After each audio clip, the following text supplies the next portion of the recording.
Hello students, JDS coaching centre में आपका बहुत बहुत स्वागत। आज का जो क्लासेस हमारा जो होना है वो जो है, कल मैंने मूल प्रभाष पढ़ाया था और मूल प्रभाष की थ्योरी आप लोगों को समझ में आई होगी और उसी से रिलेटेड ये आज का न्यूमेरिकल है हमारा। और ये बोर्ड एग्जाम के अंदर एक दो न्यूमेरिकल मूल प्रभाष पर भी देखने को मिलते हैं।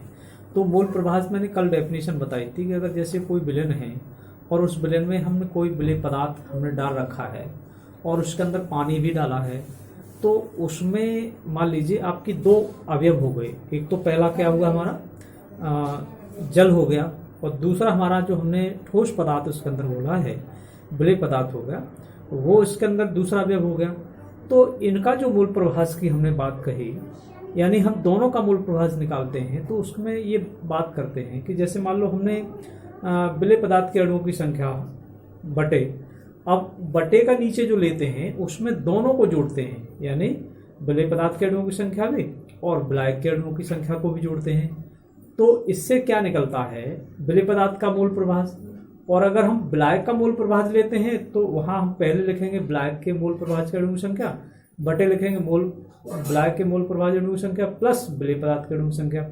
तो उसी से रिलेटेड आज हमारा एक जो टॉपिक न्यूमेरिकल है वो समझने का प्रयास करेंगे। यहाँ 72 ग्राम जल है, कितना लिखा है, सवाल को बहुत अच्छी तरह समझने का प्रयास करेंगे कि 72 ग्राम जल और 92 ग्राम एथिल अल्कोहल है। तो अब आप एथिल अल्कोहल समझते होंगे। एथिल अल्कोहल हमारा एक तरीके से जो हमारा एक शराब नुमा होता है, जैसे हम जो दारू पीते हैं व्यक्ति, वही एथिल अल्कोहल होता है। ये एथिल अल्कोहल खराब भी हो सकता है और मतलब जो दो टाइप का होता है, एक तो मतलब जो शराब होता है उसमें भी एथिल अल्कोहल होता है और कुछ एथिल अल्कोहल लाभदायक भी होते हैं। तो यहाँ आप जिसको समझने का विषय है, इसका जो सूत्र होता है एथिल अल्कोहल का वो C2H5 होता है। क्या होता है? C2H5OH होता है, ठीक है ना। ये एथिल अल्कोहल है। अब इसमें 92 ग्राम एथिल अल्कोहल का मिश्रण बनाया गया है।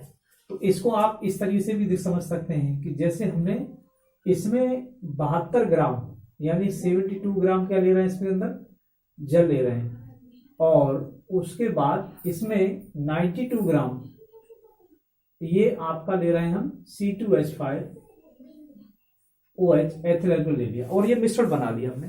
और इसका हम मोल प्रभाष निकालना चाहते हैं। तो मोल प्रभाष निकालने के लिए जैसे मान लो यहाँ पर हमने पहले जल का मोल, विलयन में जल का मोल प्रभाष निकाला है, विलयन में एथिल अल्कोहल का मोल प्रभाष निकाला है। ये सूत्र लिखा है मैंने अपने तरीके से। अब यहाँ पर बात ये आती है कि जो हम मान लीजिए जल के अणु की संख्या कैसे निकालेंगे। यहाँ पर जल के अणु संख्या निकालेंगे, जैसे जल का भार है 72 ग्राम, ठीक है, और जल का अणुभार कितना होता है, 18 होता है। 18 का भाग हमने 72 लगाया तो कितना है, 4 और जल के अणु की संख्या निकल गई। ऐसे यहाँ पर एथिल अल्कोहल के अणुओं की संख्या निकालेंगे तो एथिल अल्कोहल का भार कितना हमारा 92 है और इसका अणुभार C2H5 का अणुभार कैसे निकालेंगे, क्योंकि यहाँ पर कार्बन जो 12 होते हैं, कार्बन की संख्या 2 है तो 12 दूनी 24 हो गया और 5 हमारा हाइड्रोजन है तो 5 हमने हाइड्रोजन, ऑप्शन कितना है 16 है, H कितना 1 है, तो दोनों को सबको टोटल किया तो 46 यानी 46 हुआ। 46 का भाग लगाओगे तो कितनी संख्या आ रही है, एथिल अल्कोहल की संख्या 2 आ रही है। अब इसमें इस विलयन में हम विलयन में जल का मोल प्रभाष की बात निकालना चाहते हैं, जल का मोल प्रभाष निकालना चाहते हैं। तो जल का मोल प्रभाष निकालते हैं तो हमने सबसे पहले विलायक को हम वाटर ले लेते, चलिए W से ले लेते हैं, NaW ले लिया।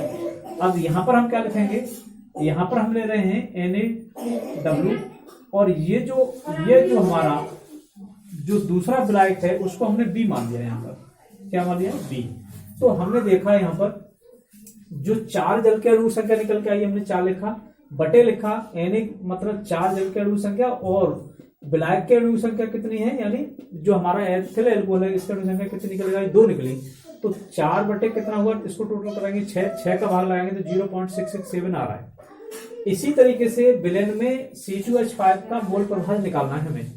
तो इसका निकालने के लिए हम जो है एथिल अल्कोहल को मानते हैं, जो इसको हमने B माना था। क्या माना था, B। तो इसको हमने क्या माना, B। तो हमने ये इस तरीके से B लिख दिया है यहाँ पर। अब आप यहाँ पर इसको भी B लिखना चाहते हो तो B लिख लो और यहाँ आपका Na कर लो। क्या कर लो, Na, यानी Na का मतलब होता है Na वाटर लिख दिया हमने। तो यहाँ Na का मतलब है कि यहाँ जो हमारा एथिल अल्कोहल के अणु संख्या, एथिल अणुओं की संख्या कितनी है, 2। ऐसे यहाँ पर n भी लिखा है, तो इसकी यहाँ भी संख्या हमारी कितनी होना चाहिए, 2 होना चाहिए। कितनी, 2। और इधर कर लो 4, क्योंकि जल की अनुसंख्या कितनी थी, 4। टोटल करोगे उतना ही आएगा, नहीं 2/6 आएगा। तो इसका आप भाग लगाओगे 6 में, तो कितना आएगा 0.33। इस तरीके से विलेन में एथिल एल्कोहल के मोल प्रभाज निकला, और ये विलायक यानी पानी का मोल प्रभाज निकला। तो इस तरीके से आपने देखा कि ये सवाल इस तरीके से निकालना, और इस तरीके से बहुत आसान हो जाता है निकालना।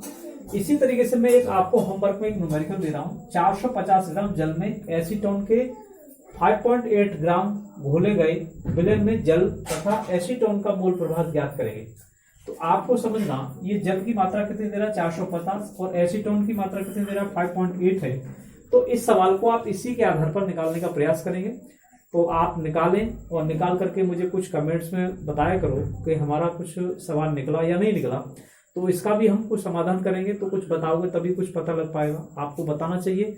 और मैं ये कहता हूं कि आप इस वीडियो को देखते हैं तो अन्य बच्चों को भी शेयर करने का कार्य करें, जिससे कि अन्य बच्चों का भी लाभ हो। और मैं पूरी ईमानदारी से इन थ्योरी को क्लास 12 की पढ़ा रहा हूँ, इसका पूरा लाभ लीजिएगा।